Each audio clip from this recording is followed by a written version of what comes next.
এই ভিডিওর টপিক হচ্ছে সার্কিট, প্যারালাল সার্কিট সলিউশন। তো গত পর্বে আমরা সিরিজ সার্কিটের সলিউশন দেখেছিলাম। তো এইখানে দুটি সার্কিট রয়েছে। এখানে সার্কিট দ্বয়ের ভিতরে প্রথম যে সার্কিটটা রয়েছে এটা সিম্পল সার্কিট। এটা সিম্পল সার্কিট। এই সার্কিট সলভ করার পর আমরা পরের সার্কিটে মুভ করব। এই সার্কিটে কি রয়েছে? এই সার্কিটে কিছু প্যারালালে রেজিস্টর রয়েছে, আর এই রেজিস্টরগুলোর বিভিন্ন রেজিস্ট্যান্স রয়েছে, মান রয়েছে। এই সার্কিটে বের করতে বলেছে ইকুইভ্যালেন্ট রেজিস্ট্যান্স প্যারালালে, আর এখানে বের করতে বলেছে টোটাল কারেন্ট। তো আমরা প্যারালালে এই রেজিস্ট্যান্স যদি বের করতে চাই তাহলে একটা সূত্র রয়েছে আমাদের, 1 বাই ইকুইভ্যালেন্ট রেজিস্ট্যান্স সমান 1 by R1 plus 1 by R2 plus 1 by R3। এটাকে যদি আমরা বের করি এখান থেকে 1 by 4 plus 1 by 10 plus 1 by, এটা আমাদের লসাগু আসে। লসাগু যদি করি 60 আসে। আমরা 60কে 4 ধারা যদি ভাগ করি তাহলে আসে আমাদের 15। তারপর 60কে 10 ধারা ভাগ করলে আসে 6। 6 একের সাথে গুণন করলে 6 একে 6। 60কে 15 ধারা ভাগ করলে ফল আসে 4। 4কে 1 ধারা গুণ করলে 4 একে 4। তো আমাদের এখানে ভ্যালু আসবে 25, এখানে থাকবে 60। তো আমরা এটা লিখে রাখবো শুরু থেকে 1 by R equivalent resistance, 1 by R equivalent resistance. এটা লেখা লাগে না, মানে এটা এইভাবে রাখলেই চলে। এই পর্যন্ত যদি না লিখে আমি এই পর্যন্ত যদি চলে আসি তাহলে কিন্তু পরে আমি আবার এটাকে মুভ করে নিয়ে এসে উল্টে দিতে পারি। তো এটা আমরা এখন এইভাবেই করতে পারবো, প্রবলেম হবে না। তো এখন যদি এইটাকে কাটাকাটি করি আমরা, এটা নিচে আসে 5 বারং 60, 5 5 25, উপরে 1 বাই ইকুইভ্যালেন্ট রেজিস্ট্যান্স। তারপর আমরা এখানে একটু দেখি, এখানে যেহেতু আসছে না, 1 বাই ইকুইভ্যালেন্ট রেজিস্ট্যান্স সমান 5 বাই 12। তো আমরা যদি এটা গুণ করে নিই, আর গুণন ইকুইভ্যালেন্ট রেজিস্ট্যান্স, উপরে যাবে 12, নিচে থাকবে 5। আমাদের ভ্যালু আসবে এখানে 2.4 ওহম। তার মানে আমাদের এখানে ইকুইভ্যালেন্ট রেজিস্ট্যান্স প্যারালালে যেহেতু রয়েছে সেহেতু আমরা লিখতে পারি আরপি সমান 2.4 ওহম। এখান থেকে আমরা টোটাল রেজিস্ট্যান্স পেয়ে গেলাম। এবার আমাদের কি বের করতে হবে? বের করতে হবে আমাদের টোটাল কারেন্ট। তাহলে টোটাল কারেন্ট আই সমান আমরা কি জানি? আই সমান বি বাই আর। এখানে আমাদের বি কত? 9। টোটাল রেজিস্ট্যান্স কত? 2.4। এখানে আসবে আমাদের 3.75 অ্যাম্পিয়ার। কারেন্ট কিন্তু অ্যাম্পিয়ার থাকে। তাহলে এই ছিল এই সিম্পল সার্কিটের আলোচনা। এই সার্কিটটা আমরা ওইখানে অ্যাপ্লাই করব। এই সার্কিটটা একটু কমপ্লেক্স হবে কিন্তু কাজ একই। তো আমরা খেয়াল করি এখানে প্যারালাল সার্কিটের স্পেশাল কন্ডিশন হচ্ছে আমাদের সোর্সে যত ভোল্টেজ থাকবে ঠিক ওই পরিমাণ ভোল্টেজ প্রতিটা লোডে থাকবে। তার মানে আমাদের এই লোডের দুই প্রান্তের বিভব পার্থক্য 120 ভোল্ট থাকবে। এই লোডের দুই প্রান্তে বিভব থাকবে আমাদের 120 ভোল্ট। এখানেও তাই থাকবে 120 ভোল্ট। তার মানে এই কন্ডিশনটা প্যারালাল সার্কিটের জন্য স্পেশাল, কারণ হচ্ছে এখানে কোনো ভোল্টেজ ড্রপ হয় না, সব দিকে ভোল্টেজ সমান। কিন্তু কারেন্ট কিন্তু সমান থাকে না, শুধু কারেন্ট কিন্তু সিরিজের ক্ষেত্রে সমান থাকে। কারেন্ট কিন্তু এখানে ভাগ হয়ে গেছে, যেমন এখানে কারেন্ট চলে গেছে একটা এই রাস্তা দিয়ে, এই রাস্তা দিয়ে একটা চলে গেছে, এই রাস্তা দিয়ে একটা চলে গেছে। কারেন্ট কিন্তু দুইভাবেই চলে যায়, মানে অনেকভাবে চলে যায়। এটা কিন্তু একটা নিয়ম। তো আমরা প্রথম যে কন্ডিশনটা ছিল এটা ধরেই আমরা রাখবো। এটা যদি আমাদের সাপোজ বিটি মানে টোটাল ভোল্টেজ, সোর্স ভোল্টেজ যদি 120 হয়, বি1 হবে 120, বি2 হবে 120, বি3 হবে 120। তো আমাদের এখানে বের করতে হবে I1 এর ভ্যালু। তার মানে I1, এখানে I1 এর কারেন্ট কতটুকু, এখানে কারেন্ট কতটুকু এখানে আসবে, I2 কারেন্ট কতটুকু দিবে, এখানে I3 কতটুকু কারেন্ট দিবে, এগুলো আমাদের কি করতে হবে? বের করতে হবে। তো প্রথমে আমরা I1 কারেন্ট বের করব। I1 কারেন্ট বের করার জন্য আমরা I1টাকে ফোকাস করব। তো I1 এর এখানে দেখতে পাচ্ছি এখানে আমাদের রয়েছে R1, এখানে 240 ওহম।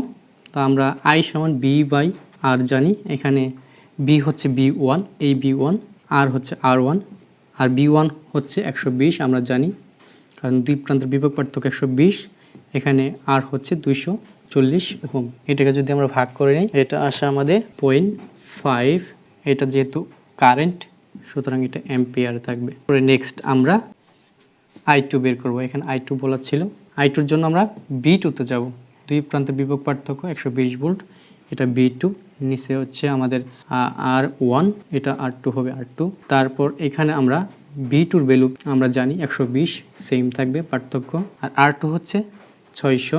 এটাকে এখন ভাগ করে যদি দেখি, এটা আসে আমাদের 0.2 অ্যাম্পিয়ার। তারপর আমরা i3 তে চলে আসি, i3 বের করতে বলেছে। i3 বের করার জন্য আমরা B3 তে চলে যাব। B3 দুই প্রান্তের বিভব পার্থক্য 120, এখানে B3 রাখবো। তারপর i3 B3 120, দুই প্রান্তের বিভব পার্থক্য সেম থাকবে। আর এখানে আমাদের i3 হচ্ছে 400 ওহম। এটা যদি আমরা ভাগ করি, এখানে আসবে 0.3 অ্যাম্পিয়ার। তো আমাদের এখানে বলা ছিল i1 i2 i3, আমাদের কিন্তু i1 বের হয়েছে, i2 বের হয়েছে, i3 বের হয়েছে। এখন আমাদের IT টোটাল কারেন্ট বের করতে হবে। টোটাল কারেন্ট বের করার জন্য আমরা লিখব IT সমান টোটাল কারেন্টগুলো 0.5 0.2 0.3, এগুলো আমরা যোগ করে নেব। আমাদের এখানে আসবে 1 অ্যাম্পিয়ার। তো আমাদের এখানে 1 অ্যাম্পিয়ার বের হয়ে গেছে। আমাদের এখন ইকুইভ্যালেন্ট রেজিস্ট্যান্স বের করতে হবে, যেটা কিনা প্যারালালে। তো এটা বের করার জন্য আমরা একদম সিম্পল ওইতে বের করব। এটা আমি এই পাশে মুছে দিই। ওইটা বের করার জন্য, ওইটার জন্য আমরা 1/R ইকুইভ্যালেন্ট রেজিস্ট্যান্স সমান 1/R1 plus 1/R2 plus 1/R3। যেহেতু সবাই প্যারালালের সূত্রটা আমরা অ্যাপ্লাই করলাম। তো আমরা দুইটি ওয়েতে আমরা এই ইকুইভ্যালেন্ট রেজিস্ট্যান্সটা বের করতে পারি, কিন্তু আমরা প্রথম ওয়েটা আগে দেখব, তারপর দ্বিতীয় ওয়েটা। প্রথম ওয়েটা ভিতরে আমরা প্রথমে মান বসাবো। R1 এর মান 1/R1 এর মান ছিল 240 ওহম, প্লাস R2 এর মান হচ্ছে 600 ওহম, প্লাস 1/R3 এর মান হচ্ছে 400 ওহম। তো আমরা যদি এটাকে একটু লসাগু করি, তাহলে আমাদের আসবে 1200। তো 1200কে এটার দ্বারা যদি ভাগ করি, তাহলে আমাদের আসবে 5 1 এর সাথে গুণন করলে 5 হয়, প্লাস 1200কে 600 দ্বারা ভাগ করলে 2 আসে, 2 1কে দ্বারা গুণ করলে 2 হয়। 1200কে 400 দ্বারা ভাগ করলে 3 আসে, 3 1কে দ্বারা গুণ করলে 3 হয়। তাহলে আমাদের এখানে ভ্যালু আসবে 10/1200। তো আমাদের এখানে কাটাকাটি যাচ্ছে, 0 0 কেটে দিই, থাকবে 1/120। তাহলে আমরা যদি এইটাকে আর ইকুইতে নিতে চাই, 120 ওহম আসবে। এটা উল্টে যাবে, এটা কিন্তু এখানে উল্টে যাবে। এই প্রসেসটা আমরা অন্যভাবে করতে পারি। যেমন এটা আমি মুছে দিয়ে আমি আর একটা ওয়েতে দেখানোর চেষ্টা করি, R1 × R2 × R3। তাহলে আমাদের এখানে লসাগু হচ্ছে R1 R2 R3। এটার সাথে এটা যদি আমি ভাগ করি, R1 এর সাথে এই তিনটাকে যদি ভাগ করি, তাহলে R1 R1 কাটা যায়, থাকে কত R2 R3 এবং R3 1 এর সাথে যদি গুণন করি, তাহলে আসে R2 R3। তারপর প্লাস, এই প্লাসটা এখানে বসে যাবে। তারপর R2 যদি কাটা দিই, থাকে R1 R3। ওই R1 R3 1 এর সাথে গুণন করলে R1 R3 থাকে। তারপর R3 যদি এটার সাথে আমরা ভাগ করি, মানে R1 R2 R3, এটাকে যদি আমরা এটার দ্বারা ভাগ করি, তাহলে কত আসে R3 কাটা যায়, থাকে R1 R2 যদি 1 এর সাথে গুণন করি, তাহলে কত আসে R1 R2। তো আগের মতো যদি আমরা এটাকে লিখে না নিয়ে শুধুমাত্র আর ইকুইভ্যালেন্ট রেজিস্ট্যান্স দিয়ে উল্টিয়ে দিই, তাহলে এটা উপরে চলে যায় R1 R2 R3, নিচে হচ্ছে R2 R3 plus R1 × R3 plus R1 R2। তাহলে আমরা যদি এই ভ্যালুগুলো এখানে বসিয়ে দিই, তাহলে কিন্তু আমাদের রেজাল্ট চলে আসবে। তাহলে আমরা এটা এই লাইনে করে রাখি। এটার মানে হচ্ছে R1 মানে হচ্ছে 240 ইন্টু R2 মানে হচ্ছে 600 ইন্টু R3 মানে হচ্ছে 400।